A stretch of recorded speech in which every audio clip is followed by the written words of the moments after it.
டேய் நில்றா.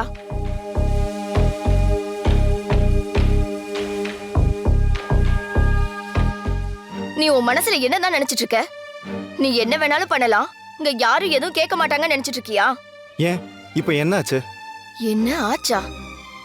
எதுக்குடா காயத்ரி வீட்டுக்கு போய் அவங்கள சத்தம் போட்ட? உன் இஷ்டத்துக்கு பத்திரத்தை கிழிச்சு போட்ட. போதாததுக்கு அத்தை வீட்டுக்கு போய் அவங்க கிட்ட சண்டை போடுற. என்ன விளையாடிட்டு இருக்கியா நீ? யாரு? நான் விளையாடிட்டு இருக்கேனா? நீங்க தான் கம்பெனி விஷயத்துல தேவையில்லாம விளையாடிட்டு இருக்கீங்க. நீ இந்த பேச்செல்லாம் இங்க பேசாத. நீ செஞ்சது தப்புடா. உன்னாலதான் உன் மாமா நிம்மதி இல்லாம இருக்காரு. அது தெரியுமாடா உனக்கு? இங்க பாரு, இதுதான் உனக்கு கடைசி. ஒழுங்கா நீ செஞ்ச தப்புக்கு உன் மாமா கிட்ட மன்னிப்பு கேட்டுட்டு இந்த விஷயத்துல இருந்து ஒதுங்கிக்கோ.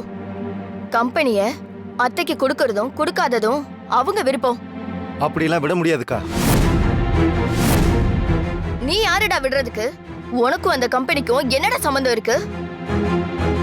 ஆமா கேக்குறேன், நீ என் தம்பிங்கிறத தாண்டி உனக்கு இந்த வீட்ல என்னடா உரிமை இருக்கு? உனக்கும் இந்த வீட்டுக்கும் என்ன சம்பந்தம்?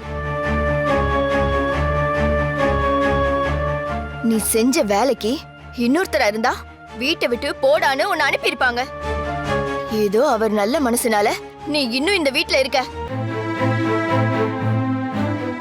ஆமா மாமா, அண்ணி சொல்ற மாதிரி நீங்க இதுல தலையிடாதீங்க. அம்மாவோட வாரிசான நாங்க 2 பேருமே சித்தி கிட்ட இந்த கம்பெனி நிர்வாகத்தை குடுக்கறதா இருக்கும். விட்டுருங்க மாமா. என்ன சித்தி, நீங்களும் அப்படி பேசுறீங்க? தப்பு சித்தி. ஏய், நீ முதல்ல உன் வாயை மூடுறியா? உன்னாலதான் இந்த வீட்ல பிரச்சனையே. அப்ப மாமாவுக்கு இப்ப வந்த பிரச்சனை கூட என்னால தானே சொல்றீங்களா?